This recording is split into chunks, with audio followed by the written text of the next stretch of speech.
Bà sụt đấyថ្ងៃនេះយើងមកចែករំលែកវីដេអូខ្លីមួយទាក់ទងជាមួយនឹងភាពខុសគ្នារវាងអ្នកដឹកនាំនិងចៅហ្វាយនាយដែលយើងមានពីរចំណុចទី1យើងនិយាយអំពីចរិតលក្ខណៈនៃអ្នកដឹកនាំគេហៅថា leaders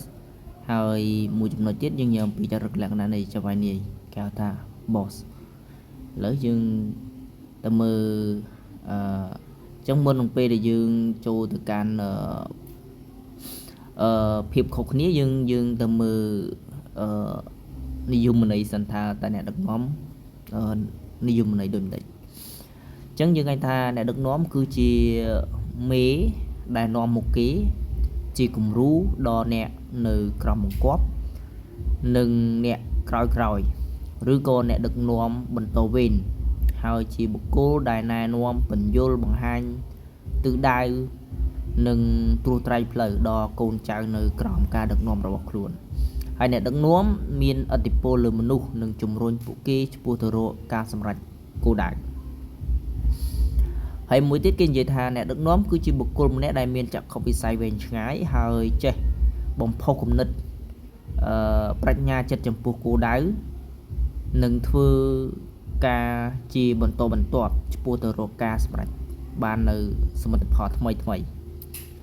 ហើយឈ្មោះជាអ្នកដឹកនាំគឺធ្វើជាគំរូដោយគិតទុកថាទុករបស់កូនចៅគឺជាទុករបស់អ្នកថ្នាក់ដឹកនាំពោលគឺអ្នកដឹកនាំប្រៀបដូចជាអាណាព្យាបាល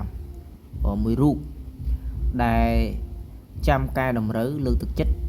និងជួយជ្រោមជ្រែងកូនចៅនៅពេលដែលពួកគេជួបបញ្ហាលំបាក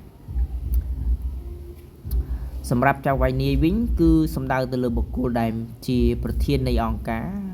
ឬក៏ក្រុមហ៊ុនហើយមានអ្នកធ្វើការនៅក្រោមបង្គាប់ឬក៏វិនិយោជិកចាំរាយការណ៍អំពីសកម្មភាពការងារជាប់ជាប្រចាំចៅហ្វាយនាយគឺជាអ្នកបង្គាប់បញ្ជាប្រាប់ពីកិច្ចការដែលនយោជិកត្រូវបំពេញហើយកំណត់ពេលវេលានិងជាអ្នកដែលធ្វើការសម្រេចចិត្តអំពីបញ្ហាទាំងអស់ក្នុងអង្គភាពឬក៏ក្រុមហ៊ុនអញ្ចឹងសរុបមកគឺអ្នកដឹកនាំមានចក្ខុវិស័យនិងមានបេសកកម្មដើម្បីធ្វើសកម្មភាពទាំងនោះក្នុងការសម្រេចបាននៅអ្វីដែលបានកំណត់ហើយអ្នកដឹកនាំ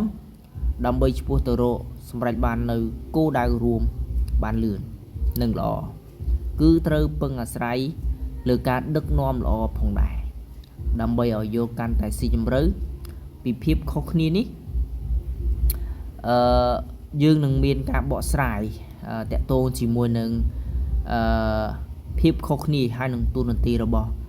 អ្នកដឹកនាំតើអ្នកដឹកនាំគាត់ធ្វើគេខ្លះហើយចៅហ្វាយនាយគាត់ធ្វើគេខ្លះបាទអញ្ចឹងយើងចូលទៅមើលទាំងអស់គ្នាបាទអានេះចរិតលក្ខណៈរបស់អ្នកដឹកនាំគឺទទួលយកនៅផ្នត់គំនិតរីកចម្រើនជាមនុស្សបើកចិត្តនិងរៀនគំនិតថ្មីពីអ្នកនៅក្រោមបង្គាប់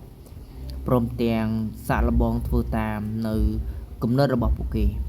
ហើយជំរុញលើទឹកចិត្តអ្នកនៅក្រោមបង្គាប់ឲ្យមានគំនិតច្នៃប្រឌិតជានិច្ចហើយធ្វើជាអ្នកស្ដាប់ដ៏ល្អនិងកំណត់ពី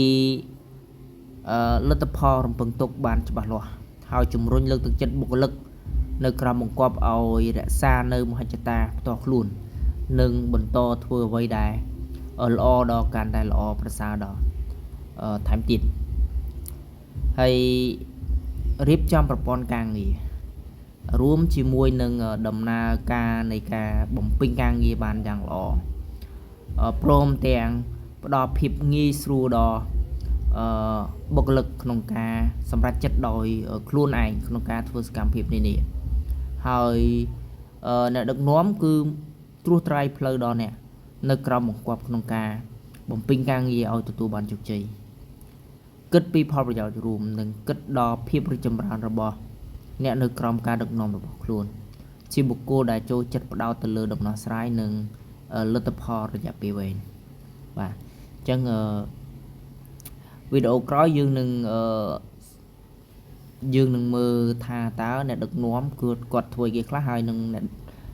អ្នកដឹកនាំមិនល្អអ្នកដឹកនាំល្អហើយអ្នកដឹកនាំមិនល្អបាទអញ្ចឹងកុំឲ្យវីដេអូវែងពេកយើងបញ្ចប់តែប៉ុណ្ណឹង